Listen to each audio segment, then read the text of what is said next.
Bueno,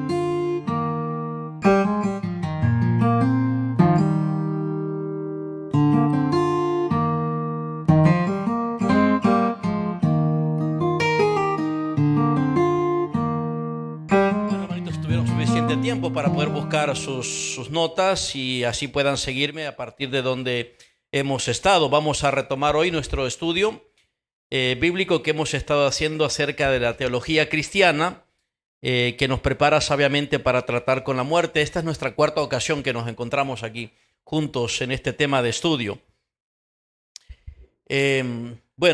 Tenemos una razón básica, una razón de sentido común que no podemos ignorar, lo cual amerita que podamos nosotros llevar a cabo este estudio y poder poner nuestra mente y nuestro corazón muy atento a este asunto en particular.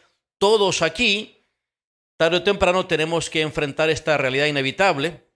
De forma directa o indirecta nos veremos afectados por lo que para muchos es algo de lo cual no se prefiere no hablar y mucho menos pensar. Es la muerte. La muerte es una realidad inevitable que todos enfrentamos directa o indirectamente y nos afecta más de lo que pensamos. Tenemos un objetivo en estudio, el cual quiero recordárselos para que podamos avanzar de manera lógica y ustedes me puedan entonces acompañar en consideración a cada uno de los asuntos que vamos a ir tratando o que hemos venido tratando en esta serie de estudio.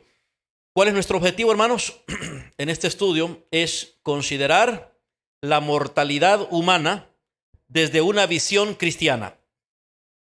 ¿Cómo vamos a hacer eso? ¿Cómo vamos a lograr este objetivo?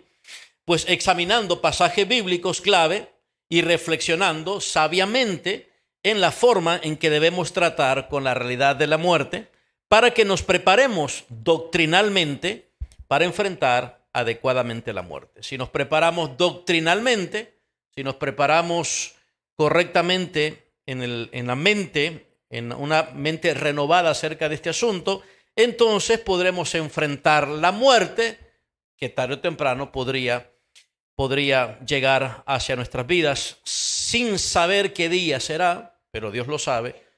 Ese día está determinado por Dios. Entonces, ese es nuestro objetivo. Vamos entonces a estar avanzando en esta cuarta ocasión con nuestro desarrollo acerca de este tema. Hemos dicho también que la fe cristiana nos ofrece una correcta perspectiva que nos ayuda a aceptar y hacer frente a este desafío con una teología sana. Y esto lo afirmamos y es más, lo explicamos también. Consideramos diferentes perspectivas o creencias que hay en el mundo, desde cualquier perspectiva religiosa. ¿Se acuerdan ustedes? Para darnos cuenta que solo la fe cristiana nos puede ofrecer una correcta perspectiva que nos ayuda a aceptar y hacer frente a este desafío con una teología sana. De modo que la muerte no es una ilusión, no es algo irreal, y mucho menos es algo que podemos darnos el lujo de esconder, de tapar, de negar. Y peor aún, de redefinirla o tratar de nosotros mismos por nuestra propia cuenta explicarla. La muerte es algo que trasciende más allá de nuestra propia capacidad de comprensión. La muerte no fue originada por el hombre, como aprendimos. Su origen no estuvo en el hombre, ¿verdad? El hombre la experimenta, pero no es diseño del hombre. Es más, la muerte como tal es parte de lo que Dios ha permitido en su creación después de que el pecado entró al mundo. Bien, estamos pues preparándonos a través de este estudio para poder responder ciertas preguntas que necesitamos saber responder y saber tratar. Necesitamos aprender a pensar bíblicamente sobre este asunto. Por ejemplo, ¿qué debemos saber de la muerte? Hemos estado considerando a través de estos miércoles de estudio qué es lo que debemos saber de la muerte. Más allá de qué es lo que puedo especular, qué es lo que puedo deducir, qué es lo que puedo imaginar, qué es lo que puedo inventar. Es qué debemos saber de la muerte desde la perspectiva de Dios, desde la mente de Dios, desde lo que Dios nos dice a través de la Biblia. ¿Cómo debemos pensar acerca de nuestra muerte? ¿Cómo debemos pensar acerca de nuestra muerte? Todo el contenido preparado en este estudio nos va a llevar a eso, a tener respuestas correctas y precisas a estas preguntas que tenemos ahí. La otra pregunta es cómo debemos pensar acerca de la muerte de los demás, ya sean seres queridos, ¿verdad? O no. cómo debemos pensar acerca de la muerte de los demás. Entonces queremos y deseamos que esta teología sana, que esta doctrina cristiana nos pueda ayudar ante la muerte, ante la realidad de la muerte. Entonces lo que hasta ahora hemos considerado, ¿se acuerdan qué es? Sobre la mortalidad hemos considerado lo que es el morir, ¿verdad? Lo que es la muerte como tal, lo cual llegamos a concluir y afirmar que en toda la Biblia es más, de todas las civilizaciones en la historia de la humanidad, todos tienen en común de que la muerte ha sido considerada a lo largo de la historia humana como una transición más que como una terminación. Hemos también considerado, en cuanto a la mortalidad, el origen de la muerte. Hemos aprendido que la Biblia nos da a conocer que la verdad acerca de la muerte como un resultado de la rebelión humana contra Dios y su respuesta de juicio. El hombre pecó y Dios condenó. El hombre se rebeló y Dios sentenció. Dios tuvo que maldecir a través del pecado la raza humana y con ello la muerte entró al mundo y así pasó a todos los hombres. Por decreto divino hemos aprendido que la muerte física y espiritual es la consecuencia y el castigo del pecado y es el destino común de la humanidad porque todos han pecado. De modo que la muerte no se originó ni siquiera en el diablo. No es el diablo el que sentencia a la muerte a las criaturas. Más bien el diablo, como el resto de los demonios, ángeles caídos, están sentenciados, condenados también por su pecado y rebelión contra Dios el Creador. Bueno, entonces hemos avanzado hasta ahí. El miércoles pasado estuvimos considerando también el asunto de los sentidos o referencias que tiene la Biblia acerca de la muerte. Dijimos que la muerte en la Biblia es una palabra que casi en todos los libros de la Biblia está presente, es decir, ese término es frecuentemente usado, referido, y en los labios del Señor Jesucristo también estuvo presente, en su enseñanza, en su doctrina, en su predicación, también estuvo presente. El último miércoles que nos vimos acá, ¿se acuerdan, hermanitos? Si ustedes notan o revisan sus notas, estuvimos considerando los sentidos o referencias que la palabra de Dios hace acerca de la muerte como término. Y hay por lo menos, decía, 4 sentidos usuales. Uno de ellos son literales y la mayoría de ellos son figurativos. 3 de ellos, mejor dicho, tienen que ver con el final de la vida terrenal, de manera muy literal. Entonces, consideramos lo que es la muerte física. ¿Se acuerdan, hermanitos? El uso de la palabra muerte en la Biblia para referirse a la muerte física. La muerte física, como decíamos, se refiere a la cesación irreversible de las funciones corporales, ¿verdad?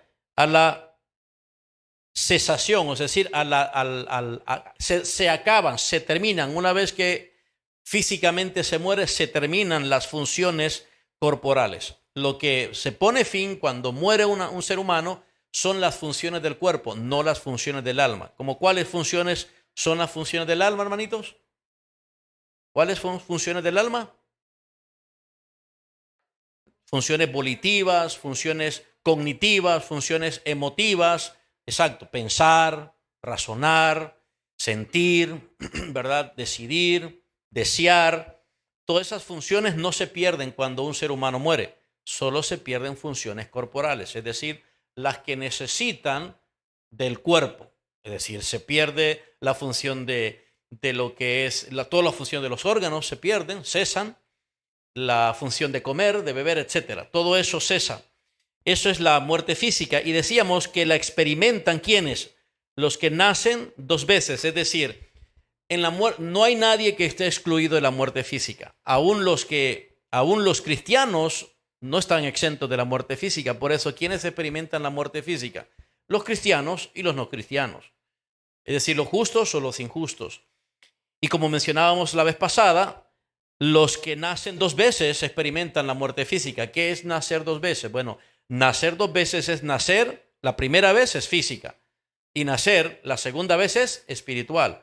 Significa que los cristianos también morimos físicamente. Aunque hay algunos cristianos, dice la Biblia, que no morirán, pero no es que vivirán de la manera en que se encuentran ahorita, sino que serán transformados en un abrir y cerrar de ojos, dice la palabra de Dios, cuando aparezca el Señor Jesucristo en su segunda venida. Entonces, ¿quiénes mueren? Todos morimos, incluyendo los cristianos, incluyendo aquellos que nacemos dos veces, es decir, físicamente y espiritualmente. Moriremos, ¿cómo se llama? Físicamente.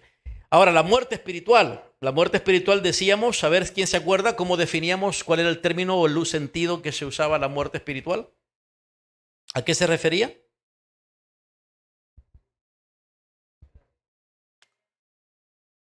A ver, uno a la vez. Ajá, se refiere a algo figurativo, utilizando lo que significa la muerte física. Decíamos que es un emblema de la muerte espiritual, es una señal, una figura de lo que es la muerte física. Y entonces, ¿a qué nos referimos con muerte espiritual, hermano Alberto? Sí, hay un uso figurativo, pero ¿a qué nos referimos? Tiene un sentido literal, o sea, hay algo real que ocurre.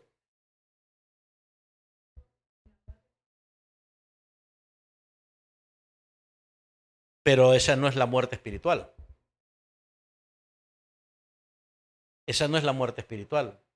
La muerte física, como bien lo recordaba la hermana Erika, es la separación del alma y del cuerpo. Por eso es que el alma pierde funciones, porque al final de cuentas el alma es la que hace que el cuerpo opere, ¿verdad? ¿Qué es lo que le da vida al cuerpo? El alma. Entonces en la muerte física se separa el alma del cuerpo, pero en la muerte espiritual, ¿qué separación es la que se experimenta? No es la muerte segunda, no confundamos la muerte segunda con la muerte espiritual. ¿Qué se refiere a la muerte espiritual? ¿Se acuerda, verdad, manita Erika? Y sí, ¿verdad?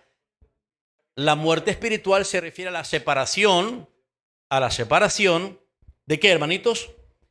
Del alma humana con relación con Dios. Es decir, se refiere a la alienación, es decir, separación, alejamiento natural del hombre, de la criatura, de su creador, del hombre hacia Dios. Por eso es que el ser humano nace como hijo de Dios, no nace como hijo de Dios, nace como una criatura rebelde hacia su creador. No nacemos como hijos de Dios, nacemos como hijos del diablo, dice la Biblia, porque a nuestro Padre deseamos obedecer, no a Dios como Padre, sino los deseos y la voluntad del diablo. ¿Se acuerdan? Fueron las palabras más duras que Jesús utilizó a la generación incrédula de su tiempo cuando le dijo: ustedes son de vuestro padre el diablo, porque los deseos y la voluntad de vuestro padre es lo que les gusta hacer. Entonces la muerte espiritual habla de la separación, alejamiento natural del alma de cualquier ser humano con Dios. De ahí pues que en la medida en que la criatura humana va creciendo, se va volviendo más consciente, va reflejando su hostilidad, su rechazo, ¿verdad? A través de sus acciones rebeldes y desobedientes a Dios. No hay una alma que nace en este mundo con cuerpo, es decir, que nace físicamente, que no sea naturalmente un alma muerta. ¿Me explico? Nacemos en este mundo con un alma muerta, espiritualmente hablando. Espiritualmente hablando. Es decir, todos los que estamos aquí, una vez, vivimos en el cuerpo, pero con un alma muerta. Y algunos de los que estamos aquí, dejamos de estar muertos espiritualmente ahora que vivimos. No todos los que estamos aquí han dejado de estar muertos espiritualmente. Y eso lo sabemos porque la Biblia dice que los hombres muertos espiritualmente son aquellos que no tienen vida eterna. Entonces, ¿cómo es que nosotros dejamos de estar muertos espiritualmente? Cuando recibimos la vida eterna. La vida eterna es necesaria para superar la muerte espiritual. Muy bien. Ahora, ¿quiénes experimentan entonces la muerte espiritual? ¿Quiénes? Todos los seres humanos desde que nacen. Un ser humano, una persona, no muere espiritualmente cuando comete el primer pecado. No es el primer pecado el que mata. el ser humano peca porque viene muerto. Espiritualmente viene, ¿cómo viene? Lo explicamos la vez pasada, la comparación de un muerto. ¿Qué capacidades tiene un muerto para responder, para reaccionar, para interactuar, para obedecer, para atender, para accionar? ¿Qué capacidad tiene un muerto? Ninguna. Entonces, cuando el ser humano está espiritualmente muerto, que es su condición natural cuando viene al mundo, no tiene la capacidad espiritual de responder a Dios. No tiene la capacidad espiritual de amar a Dios, de pensar en Dios, de buscar a Dios, de querer obedecer a Dios. Y todos nacemos así, ¿verdad? Nadie ha nacido de otra manera. No hay ninguno, excepto uno que es Dios y hombre, Jesucristo. Él no nació espiritualmente muerto, ¿verdad? El relato de los evangelios dice que el Espíritu Santo llevó a cabo la concepción sobrenatural en el vientre de María. Por lo tanto, dice que esa criatura ahora en el vientre de María, que ya existía antes de ese mismo día, es un santo ser, un santo ser. ¿Por qué? Porque no vino al mundo con un alma muerta, con una muerte espiritual. Muy bien. Y en tercer lugar, consideramos la muerte segunda. Y sí, hermana Erika, lo que usted nos dijo al principio es correcto. Eso se refiere a la muerte espiritual. La muerte espiritual, o sea, la muerte espiritual, la muerte segunda, ya usted me confundió, hermana Erika. La muerte segunda se refiere a la separación ¿de qué tipo? ¿De qué tipo? Física y espiritual, permanente. La separación permanente del alma y del cuerpo del ser humano, ¿verdad? Con Dios. Ese es el destino, según la palabra de Dios, ¿de quiénes? De acuerdo al Apocalipsis capítulo 20, los pasajes que vimos la última vez. Ese es el destino de quiénes. Pero qué pecadores. Los incrédulos, los cobardes, los mentirosos, ¿se acuerdan? Los idólatras. Ese es el destino, es la muerte segunda. ¿Por qué la muerte segunda?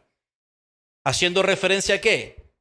A que esas personas en cuerpo y alma mueren por segunda vez. ¿Cuál ha sido la primera muerte que han experimentado? La física. La que quizás todos nosotros experimentemos, quizás. O quizás no, quizás algunos no la experimentemos porque cuando el Señor aparezca, ¿verdad? Estemos vivos.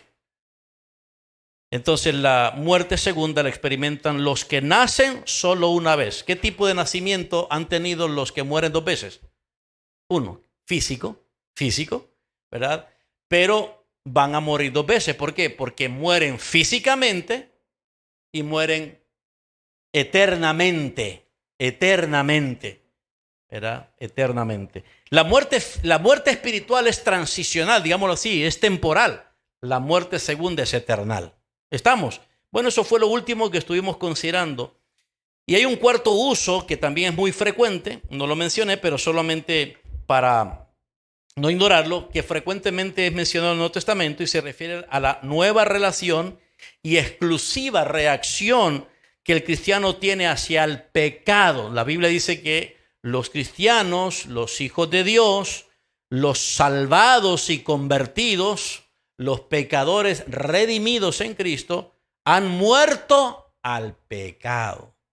Una expresión que lo que nos hace aprender a todos los que somos cristianos, salvados en Cristo, nos hace recordar que tenemos una nueva relación con el pecado y una reacción única con el pecado. ¿Cuál es? Considerarnos como, hermanitos, muertos hacia el pecado, lo cual significa que ahora el pecado para nosotros ¿no es qué? ¿No es algo cómodo? ¿No es algo sabroso? ¿No es algo natural? ¿Es parte natural para nosotros? No. El pecado para el cristiano es como digámoslo así, como una infección, una afección, algo indeseable. Entonces está hablando la palabra de Dios de una reducción y suspensión, por cierto medio, del poder del pecado en la vida de los salvados. Entonces ahora que vivimos, ¿para quién vivimos? Por eso dice el apóstol Pablo en Romanos capítulo 6, ¿verdad? En diferentes formas y de manera reiterativa, que ahora que estamos vivos en Cristo, que hemos recibido vida eterna como una dádiva, entonces ahora estamos vivos para Dios y muertos para el pecado. No que ya no pecamos, pero sí muertos en el sentido de que el poder del pecado, debido a que todavía sigue estando presente, el poder se reduce, se suspende cierta, digamos así, cierta dominación del pecado sobre nosotros. ¿Me explico? Pero eso es una reacción única ¿en quiénes? ¿En quiénes? En los que ya no están muertos espiritualmente, ¿verdad? Los que ya superaron la muerte espiritual, ¿verdad? Los que ya superaron la muerte espiritual mediante la conversión, mediante el arrepentimiento y la fe en el Señor Jesucristo. Muy bien. Bien, ahora seguimos. ¿Vamos bien, hermanitos? Sí, ya recordaron entonces lo último, ¿verdad? Bien, esta noche retomaremos nuestro estudio y ahora vamos a plantearnos la siguiente pregunta. ¿Cómo en la palabra de Dios es representada la muerte? Ya vimos cómo es en la palabra de Dios en la Biblia, se refiere a la muerte en diferentes aspectos, ¿verdad? Tanto literal como figurativo. Pero ahora, ¿cómo se representa la muerte? La muerte en la Biblia es representada de la manera en que la mayoría de los seres humanos no lo entiende, no lo piensa así. Hay personas que, como también lo hemos mencionado en otras ocasiones, tratan la muerte como si fuera algo como algo irónico, como algo sarcástico, como burla. Muchos se esconden detrás de la burla, detrás del sarcasmo, su miedo. Y muchos dicen, yo no tengo miedo de morir. Pero ya sabemos que una cosa es decirlo y una cosa es ya pasarlo por ahí. La Biblia, sin embargo, no aborda la muerte como un tabú. La muerte en la palabra de Dios es expresada, es referida de una forma en la que todos nosotros deberíamos pensar, deberíamos considerar. En primer lugar, la Biblia menciona o se refiere a la muerte como un reino donde el diablo gobierna. Un reino donde el diablo gobierna. No es que el diablo mata en el sentido de que él es el soberano de la muerte, pero él sí se aprovecha de la muerte. Él se aprovecha de esa realidad que es la condición natural del hombre, morir. No solamente físicamente, sino del estado de muerte espiritual del ser humano, de cualquier persona en su estado natural. Es un reino donde el diablo gobierna, es decir, donde el diablo aprovecha, donde el diablo domina, donde el diablo se siente cómodo para aprovecharlo. Voy a recalcar esto. No estamos diciendo que la muerte es obediente al diablo. No estamos diciendo es porque el diablo no es soberano de la muerte. Desde que comenzamos este estudio establecimos muy claramente que en Génesis capítulo 1, ¿quién mencionó por primera vez la muerte fue quién? Dios, cuando le dijo a Adán que el día que él, ¿verdad?, comiera en un acto de desobediencia de la única ley en el huerto del Edén, en ese día iban a morir. Y luego en el capítulo 5, Dios cumple eso.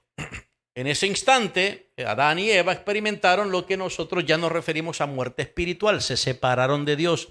Su alma experimentó un alejamiento de Dios, pero físicamente siguieron viviendo. Como muchos de ustedes acá que físicamente viven, pero sus almas están muertas espiritualmente.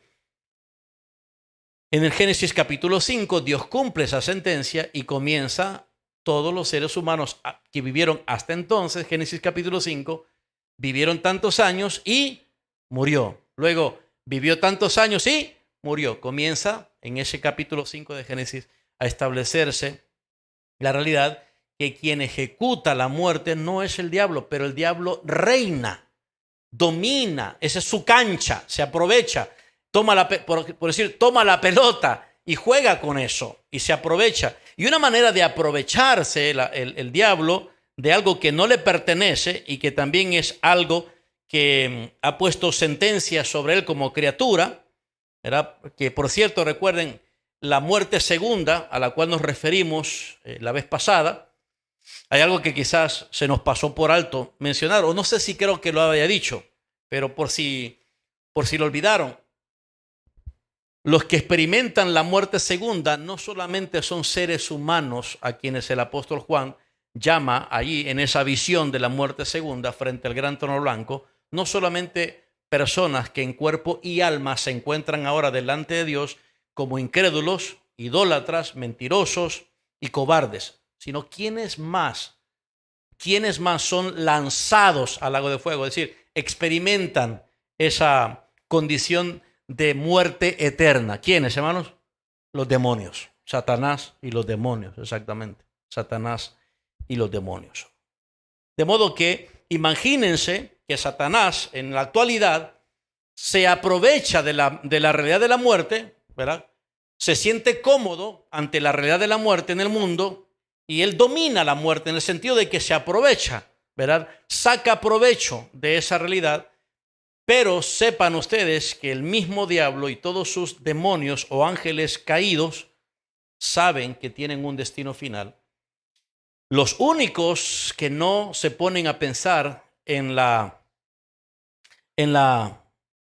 situación que eso va a representar son los seres humanos, porque seres humanos y demonios van a estar juntos en el mismo destino final. En el mismo destino final. Dice la palabra de Dios, dice la Biblia. Muy bien, entonces, en Hebreos capítulo 2, el escritor menciona esta realidad donde, como decíamos ahí, el diablo, ¿verdad?, como un oportunista, como un mercantilista, como un comerciante, se aprovecha de la presencia, de la realidad de la muerte y saca provecho de eso. ¿De qué manera saca provecho? Observen ustedes lo que dice la Biblia. Veamos juntos, a ver, quien lo haya encontrado primero, pues entonces que nos diga, ya lo tengo, y le vamos a seguir con la lectura. Pero no lea de un solo hasta que todos nos ubiquemos. Muy bien, Hebreos capítulo 2. Hebreos capítulo 2, verso 24, como vemos ahí, perdón, verso 14, como vemos en pantalla. A ver, si adelante, ¿quién lo tiene? Hermanita Rebeca. Ok, ¿quién? ¿Hermana Rebeca? Adelante.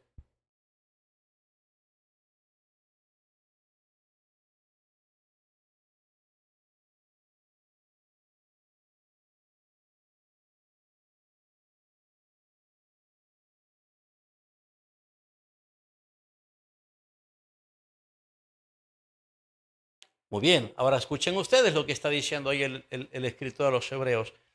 Él está refiriéndose a la actividad demoníaca que ha consistido a lo largo de la existencia humana.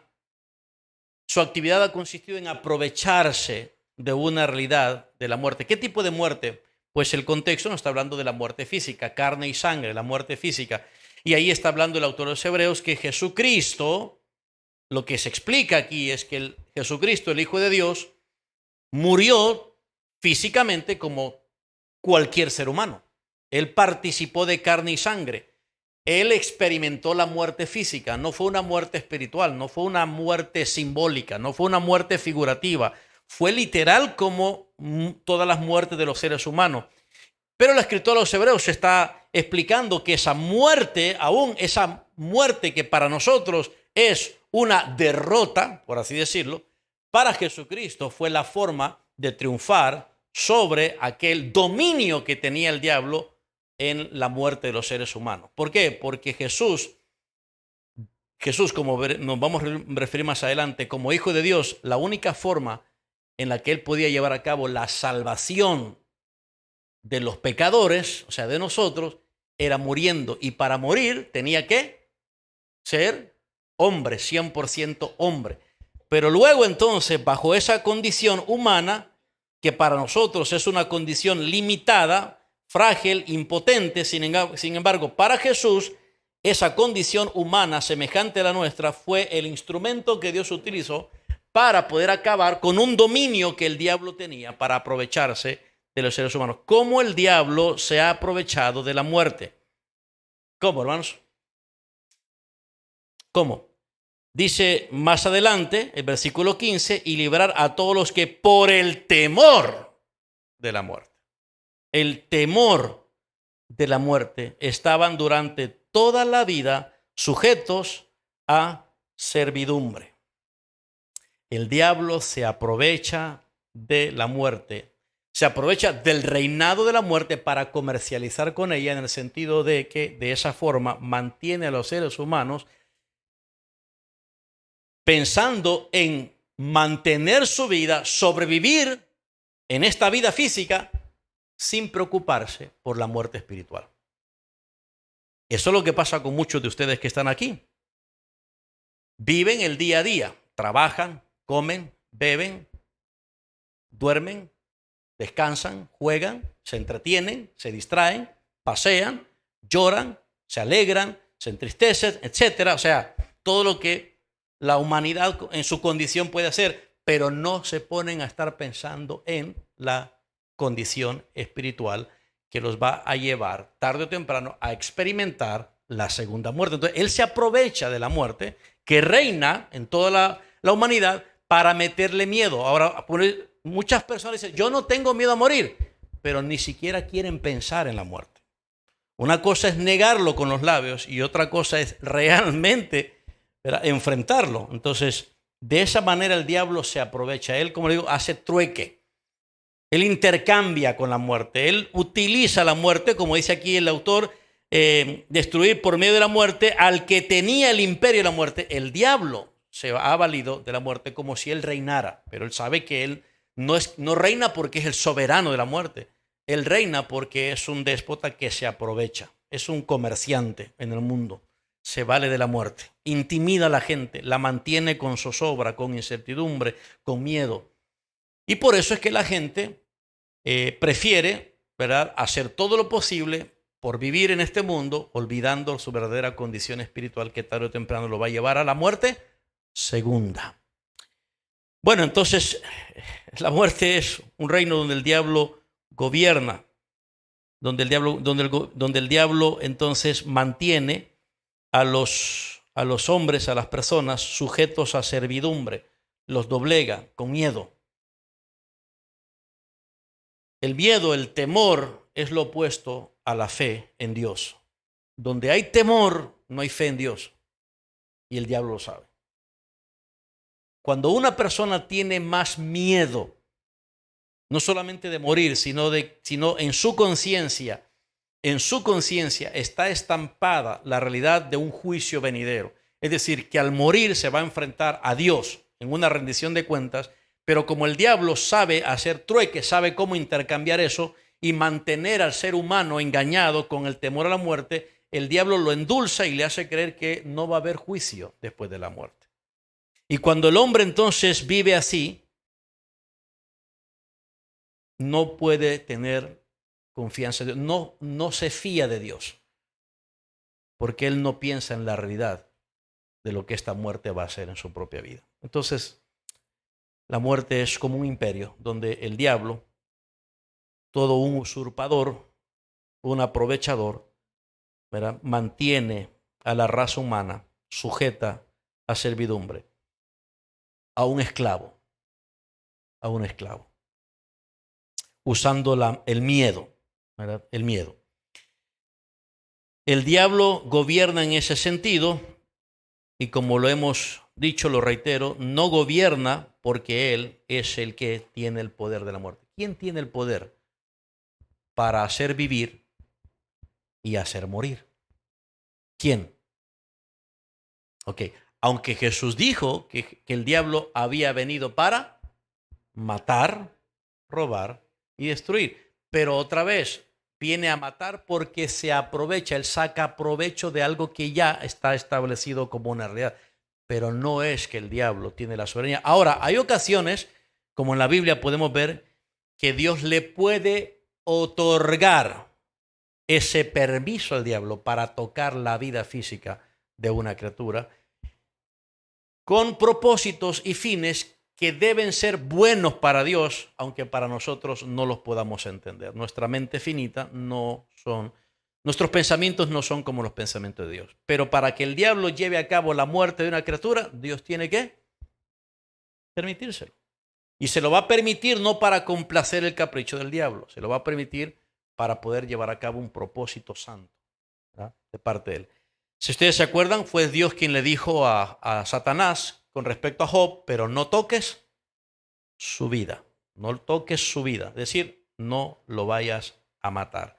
Quítale todo, tócale el cuerpo con una enfermedad, pero no te doy permiso, ¿verdad?, de ir más lejos. Dios tiene la autoridad, incluso una ordinaria, por decirlo así, una mujer como cualquiera de ustedes, aunque en cierta manera una mujer que conocía a Dios, sabía que solo Dios tenía la autoridad sobre la vida y sobre la muerte. Observen conmigo primer libro de Samuel, en el capítulo 2, primer libro de Samuel. Me refiero a Ana. ¿Se acuerdan ustedes qué fue lo que Ana, en palabras de alabanza, afirmó y expresó acerca de Dios? ¿Se acuerdan, hermanitos? Capítulo 2. Dijo Ana, la mamá de Samuel, oró y dijo: mi corazón se regocija en Jehová, mi poder se exalta en Jehová, mi boca se ensanchó sobre mis enemigos, por cuanto me alegré en la salvación de Jehová.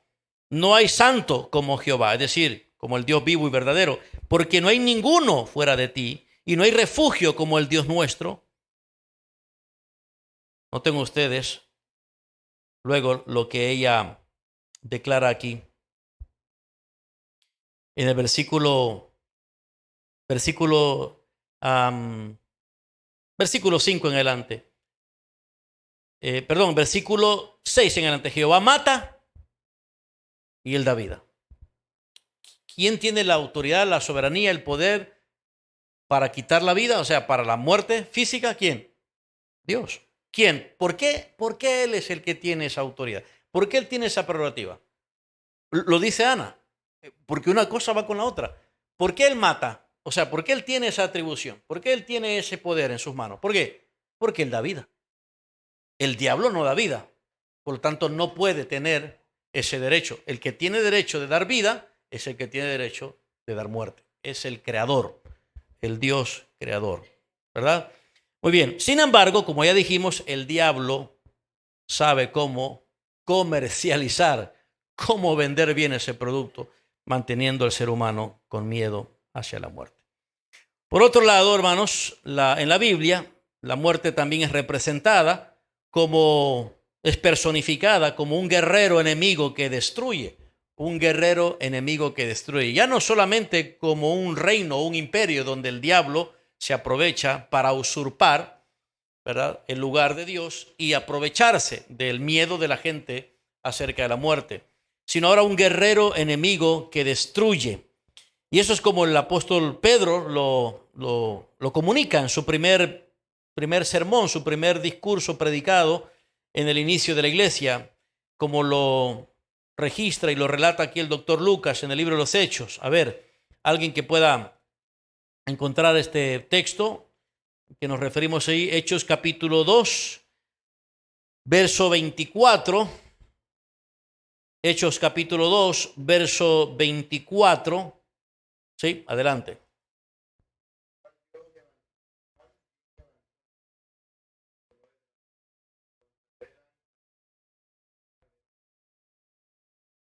Muy bien, noten ustedes el lenguaje que utiliza el apóstol Pedro aquí cuando describe la muerte del Señor Jesucristo en manos de los judíos, que más adelante recuerden la reacción de los judíos que oyeron este sermón, este discurso del apóstol Pedro, ¿verdad?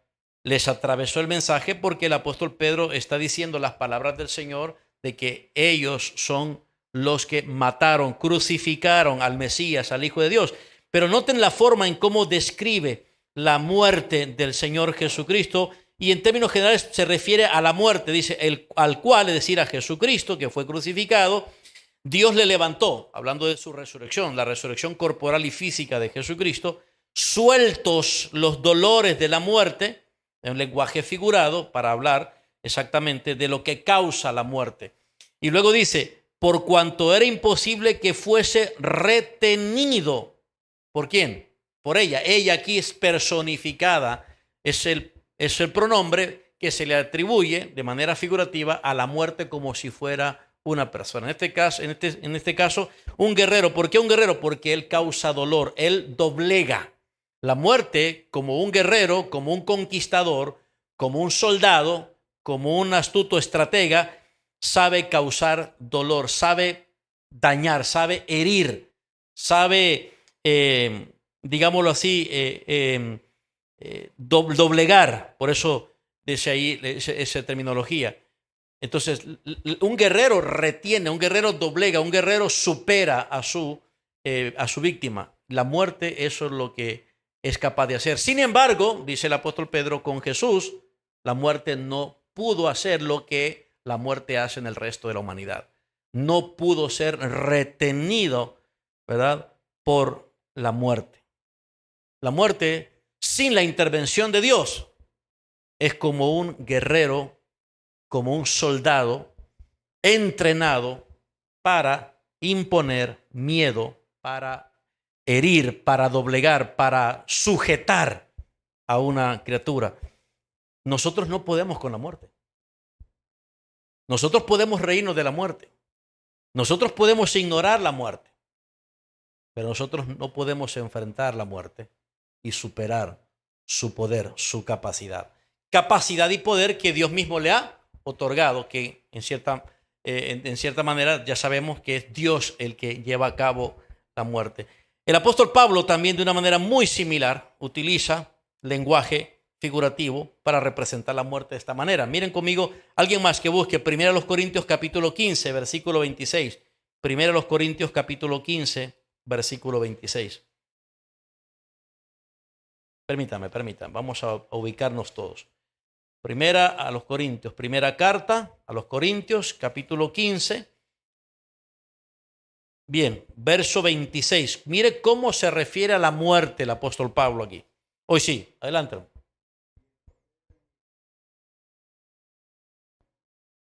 Y el postrer enemigo que será. Ajá. Que será destruido, ¿sí?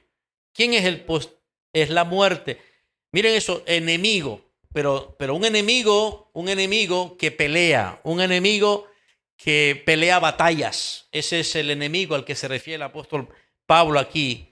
¿Y a quién se está refiriendo?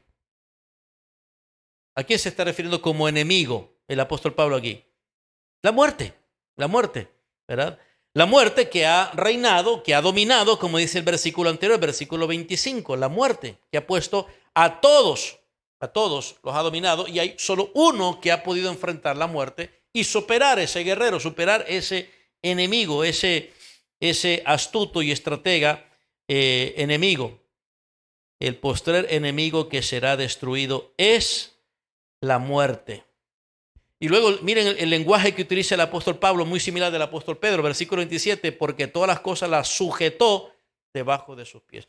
Todo el vocabulario que está utilizando el apóstol Pablo aquí es vocabulario militar, es decir, la guerra, la batalla entre dos frentes, entre dos ejércitos. La muerte representa a un victorioso gladiador, guerrero, enemigo que supera, es diestro, ¿verdad? Nosotros frente a la muerte, hermanos, no somos entrenados para hacer lo que la muerte es capaz de hacer. ¿Sabe cuánto tiempo tiene de existir la muerte? Siguiéndole la figura, la comparación que hace el apóstol Pablo con la muerte, ¿verdad? Él está hablando de la muerte como si fuera una persona. No es literalmente una persona, ¿ok? La muerte es un acto divino, ¿ok? Pero siguiendo la imagen que tiene el apóstol Pablo de la muerte, hermanos, ¿cuánto tiempo tiene usted de existir cuánto tiempo tiene usted de existencia? ¿Cuánto? La respuesta es facilita. Piense en su edad. Porque usted no existía antes de lo que marca su edad, ¿verdad? Entonces, ¿cuánto tiempo tiene de existir, hermana Rosa? Unos 30 años calculo yo, ¿verdad? Por la juventud que le veo. 60 y pico de años, ¿verdad, hermana Rosita? Bueno, eso es lo que tiene doña Rosa de existir. Quizás sea la que más tiene. Ah, no, aquí tenemos al joven Fabio. ¿Cuántos años ha existido? 83 años. Es el mayor de todos aquí. 83 años existiendo. ¿Cuántos años creen ustedes que tiene la muerte de existir? No eterna.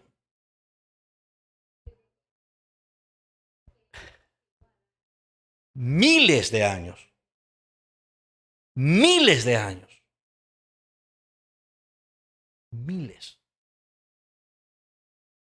Y por cada año que ha existido, más experto, guerrero ha sido para matar a los más valientes guerreros que se hayan encontrado con ellos. Los emperadores. Así que nadie de nosotros puede ser capaz de enfrentar a este guerrero, como lo plantea el apóstol Pablo, excepto uno. Otra vez, solo uno pudo enfrentarlo y poner a ese enemigo debajo de sus pies. Miren ese lenguaje figurativo, es típico de una batalla cuerpo a cuerpo. Es decir, la idea es someterlo. La muerte somete a todo ser humano. Somete al musculoso como al calatoso. Somete al más joven como al más viejo. Somete al más saludable, al vegetariano como al carnívoro. Es un enemigo que es capaz de destruir, doblegar, superar. No tiene contrincante excepto uno. No puede ser solo hombre. Tiene que ser Dios para superarlo. Bien, la Biblia también representa la muerte como un soberano dominante. Si pueden darse cuenta ustedes, cada una de estas expresiones son muy similares, muy relacionadas. ¿Por qué? Porque la Biblia nos hace pensar en la muerte de la manera en que deberíamos pensar en la muerte. Si nosotros pensáramos en la muerte de una forma sobria, de una manera respetable,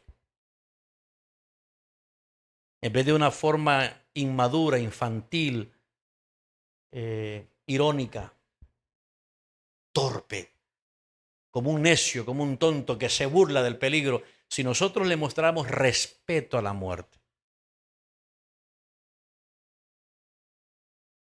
vivir un día sería diferente.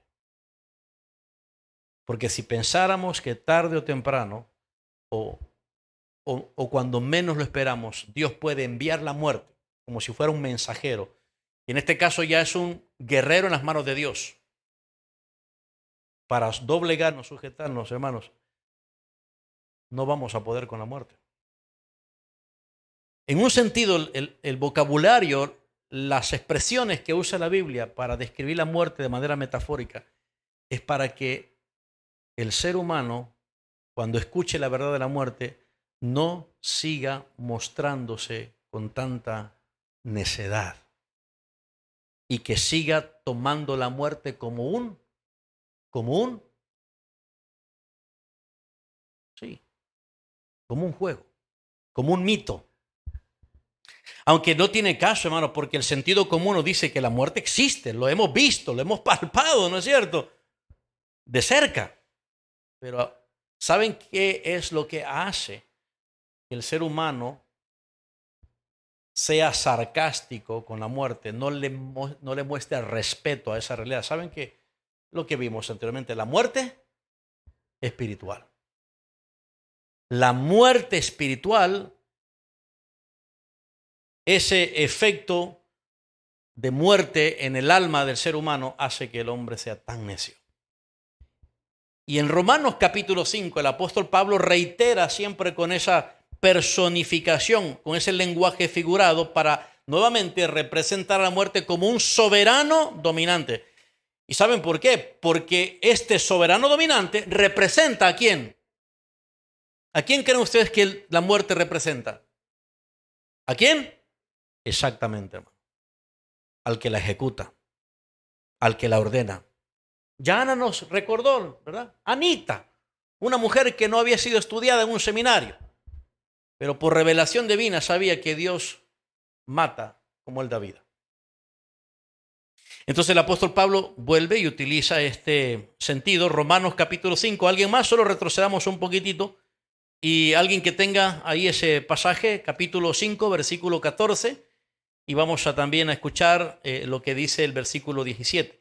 Romanos capítulo 5, versículo 14. El apóstol Pablo está haciendo una comparación entre Adán y Jesucristo. ¿En qué sentido hay un paralelismo? ¿Hay una similitud? ¿Y en qué sentido no lo hay? ¿Quién lo tiene? Alguien más aparte, hermano Alberto, que ya ha participado. Hermano Saúl, por favor. Romanos capítulo 5, versículo 14 y después el verso 17.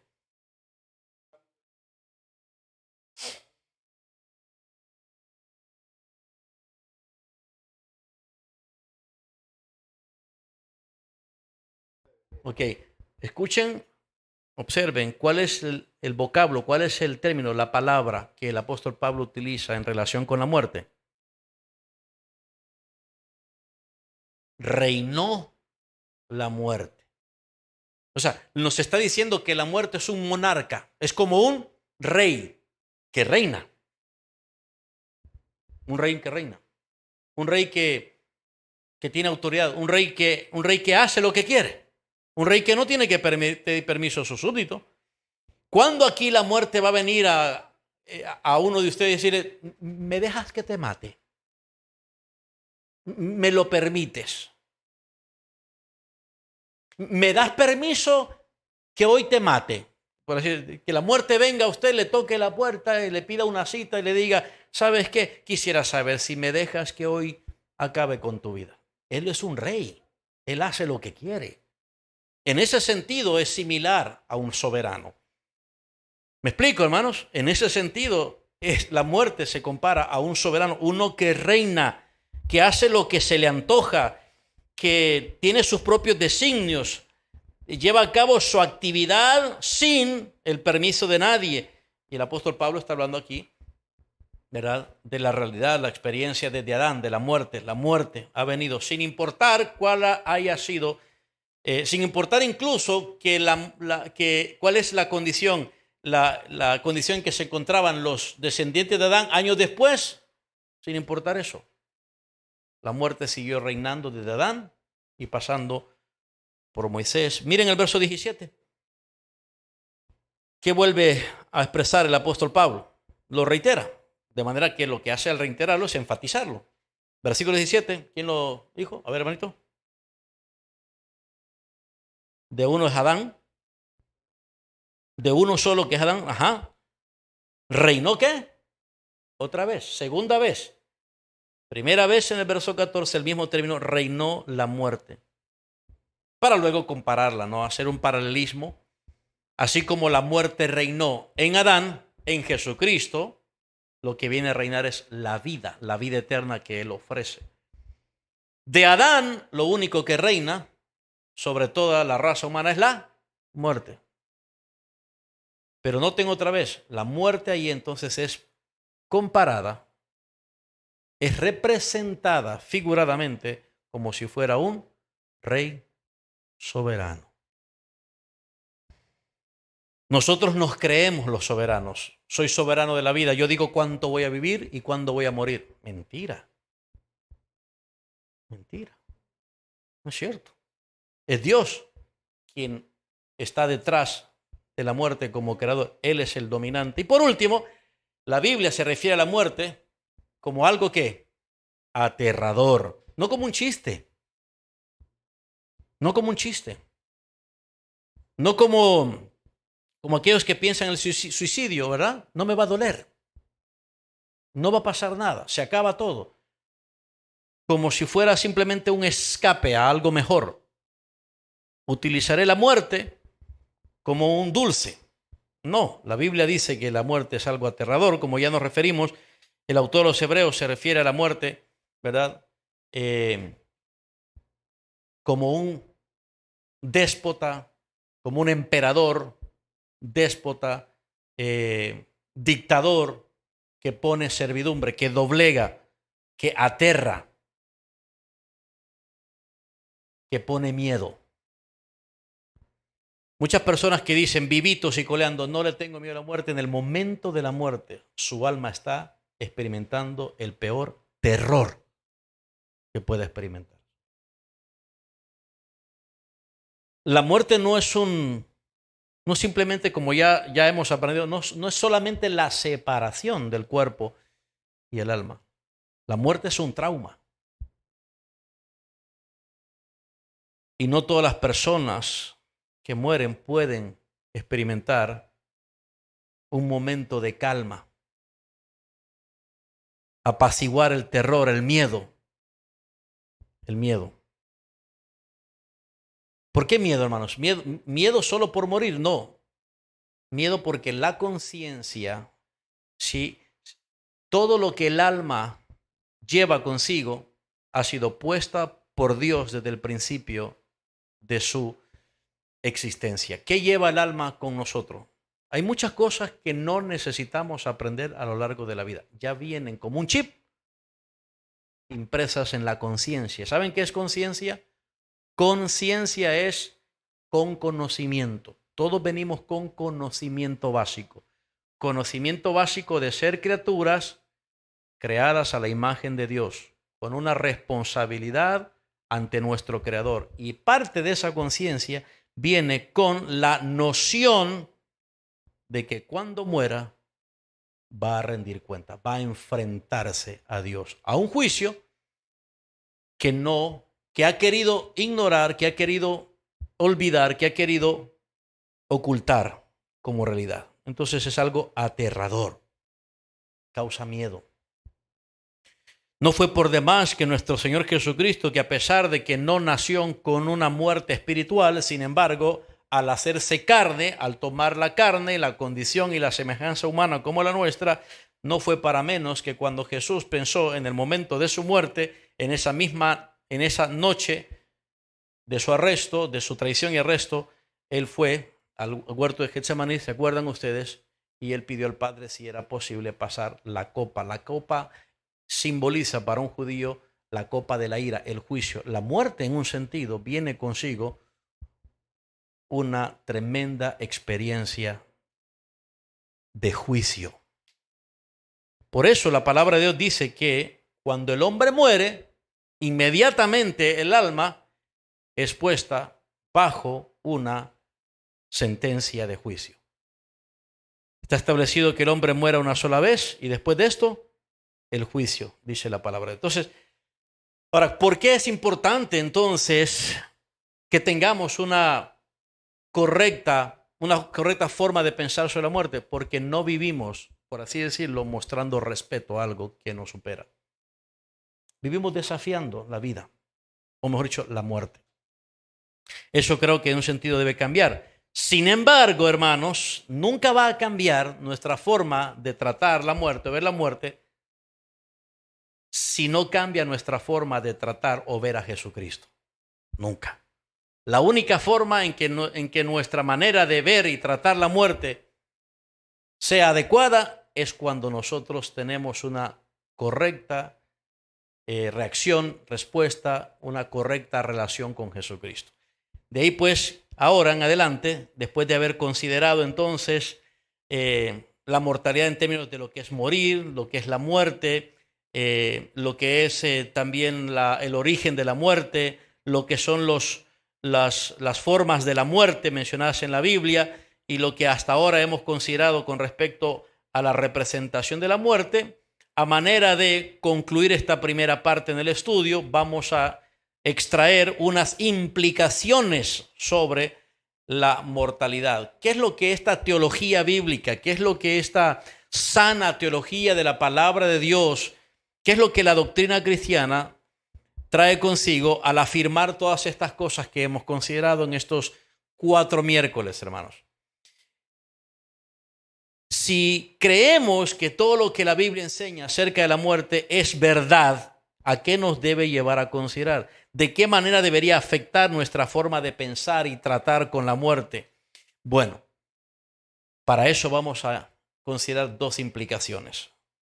lo negativo, lo negativo acerca de la muerte y lo positivo. Muy interesante, ¿no? Todos podríamos estar de acuerdo que hasta estas alturas la muerte tiene consigo una idea negativa, ¿no? Sus implicaciones serían negativas, ¿sí o no? Pero ¿no les parece como contradictorio que aquello que es negativo también sea positivo?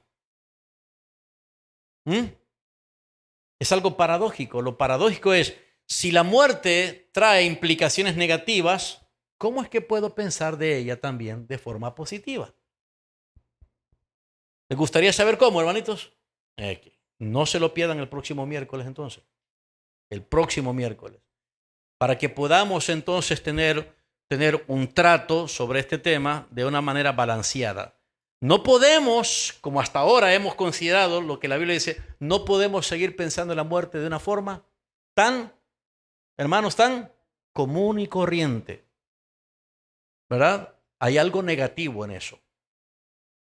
Y es mejor que lo asumamos de manera temerosa, responsable, sobria. Pero también, hermanos, hay algo positivo. Y será positivo, a pesar de que también tiene implicaciones negativas, no para todos, pero sí para algunos. Entonces no se lo pierdan el próximo miércoles, porque si el Señor lo permite, vamos a resolver esta aparente contradicción, esta paradoja que la Biblia nos presenta. ¿Estamos? Muy bien, hermanos. Entonces, ¿qué es lo que tenemos como objetivo en este estudio? Recordemos, el objetivo de este estudio es considerar la mortalidad humana desde una visión cristiana, no desde una visión humanista, materialista, ¿verdad? Escapista, ¿verdad?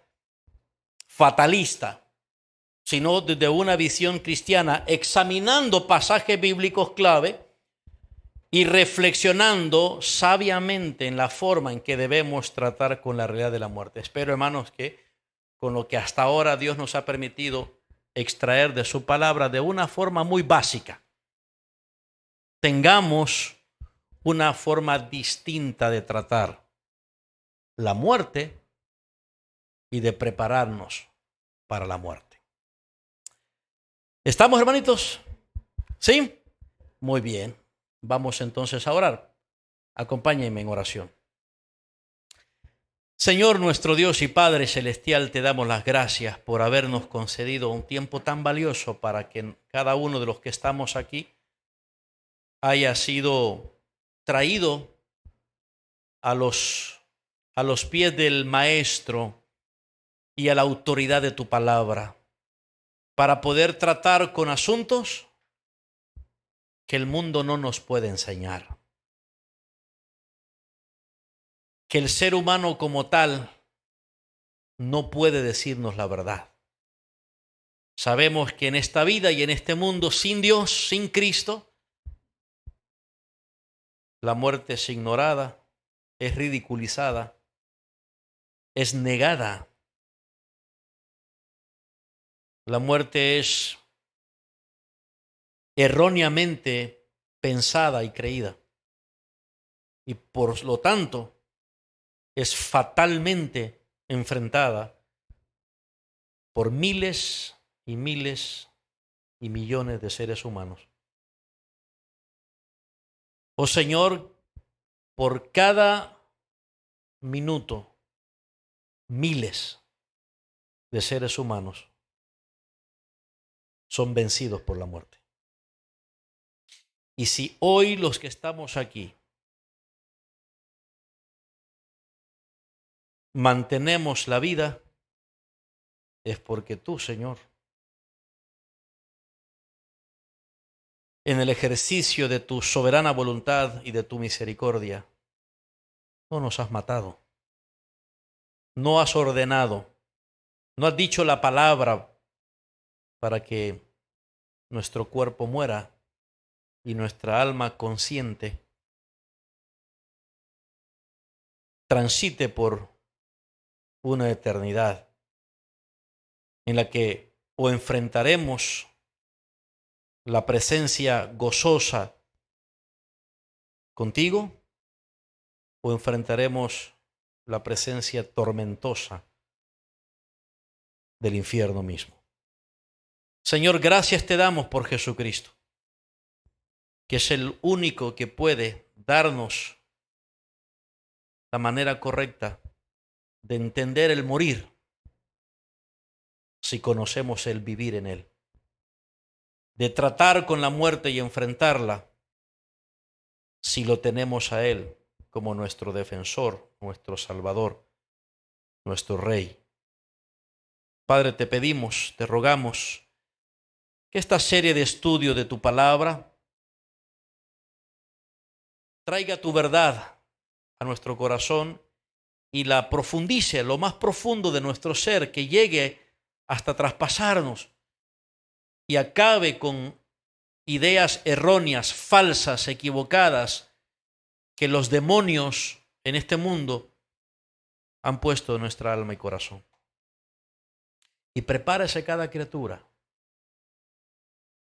a ese reto que tiene, ese desafío que enfrentará.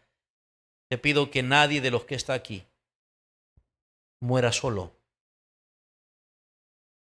sino que si ha de morir en obediencia a tu decreto, no sea una muerte eterna,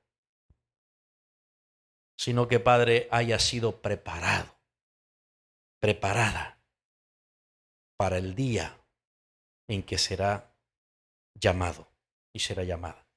El día de su muerte, para que ese día de su morir no sea una pérdida, sino que por su vivir en Cristo sea una ganancia. Padre, te lo pedimos, te lo rogamos de tal manera que nos conviertas en mejores testigos de Jesucristo para anunciar el poder glorioso del Evangelio frente a la muerte. En Cristo Jesús nuestro Señor te lo pedimos y juntos oramos diciendo amén.